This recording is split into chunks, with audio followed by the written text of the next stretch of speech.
তিন গরু পাচারকারী বাংলাদেশে গ্রেফতার করেছে জঙ্গিপুর ফাঁড়ি পুলিশ। কী উদ্দেশ্যে ধৃতরা এদেশে এসেছিল তা খতিয়ে দেখছে পুলিশ।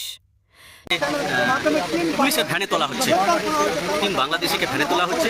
তিন বাংলাদেশি অবৈধভাবে ভারতে প্রবেশ করেছে। কেন গ্রেফতার করেছে? কেন আপনাদেরকে? কেন কেন এসেছিলেন এই দেশে? আপনারা জানেন যে আমাদের ভারতে আপনাদের আসা নিষিদ্ধ, তারপরে আপনারা আসছেন কেন? অবৈধভাবে অবৈধভাবে আসছেন কেন?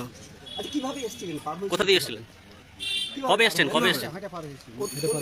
কতদিন আগে এসেছিলেন? এর আগে কতবার এসেছেন? এর আগে কতবার এসেছেন? আপনাদেরকে বিএসএফ দেখেননি?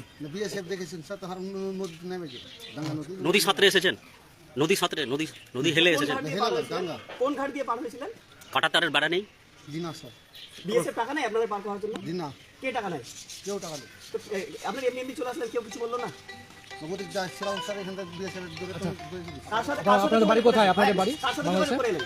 কার সাথে? সুন্দরপুর। বলছি, কার সাথে যোগাযোগ করে এলেন? কে আসতে বলেছে আপনাদেরকে? আপনি এদিকে কথা বলুন। কার সাথে যোগাযোগ কে করে ডেকেছেন? কে ডেকেছেন? আপনাদের? আবু তাহের বাড়ি কোথায়? আবু তাহের বাড়ি কোথায়? উনি গরু পাচার করেন? কত টাকা দিব বলেছিল? কত টাকা দিব কত বলেছিল? টাকা দিবে বলেছিল আপনাদেরকে এই আসার জন্য?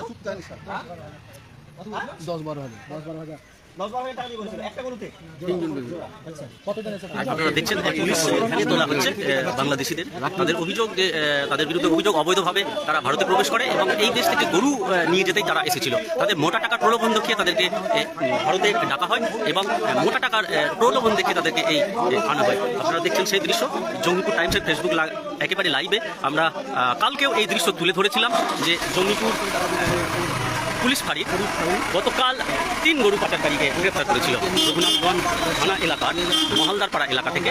আজকে রামপুরা থেকে তাদের গ্রেফতার করেন। আপনারা দেখছেন পুলিশ সেই তিন গরু পাচারকারী বাংলাদেশিকে জঙ্গিপুর মহকুমা আদালতে নিয়ে যাওয়া হলো।